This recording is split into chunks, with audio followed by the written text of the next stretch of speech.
मुख्यमंत्री समृद्ध पंचायत राज अभियान अंतर्गत हिंगणगाव येथे प्लास्टिक कचरा संकलन व पर्यावरणपूरक कापडी पिशव्यांचे वाटप करण्यात आले। गाव स्वच्छ व सुंदर प्लास्टिक मुक्त ठेवण्याच्या उद्देशाने राबवण्यात आलेल्या उपक्रमाला ग्रामस्थांचा उत्स्फूर्त प्रतिसाद लाभला। या कार्यक्रमात सरपंच सौ प्रिया राहुल सावळे यांच्या नेतृत्वाखाली यशस्वीपणे पार पडला। यावेळी अंगणवाडी सेविका, मदतनीस, गावातील महिला, आशा वर्कर्स तसेच बचत गटातील महिलांनी सक्रिय सहभाग घेत प्लास्टिक वापर कमी करण्याचा संदेश दिला।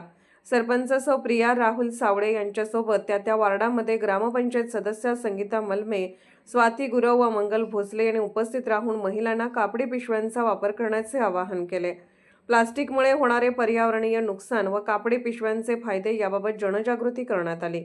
या उपक्रमामुळे हिंगणगावमध्ये पर्यावरण संवर्धनाची चळवळ अधिक बळकट होत असून प्लास्टिकला नकार, कापडी पिशवीला स्वीकार हा संदेश प्रत्येक घरापर्यंत पोहोचत आहे। स्वच्छता, पर्यावरण आणि लोकसहभाग यांचा उत्तम संगम साधणारा हा उपक्रम ग्रामविकासाच्या दिशेने एक प्रेरणादायी पाऊल ठरत आहे। या बातमीचा आढावा विद्याधर लोंढे यांनी घेतला आहे। होणाई चॅनलला सबस्क्राईब जरूर करा।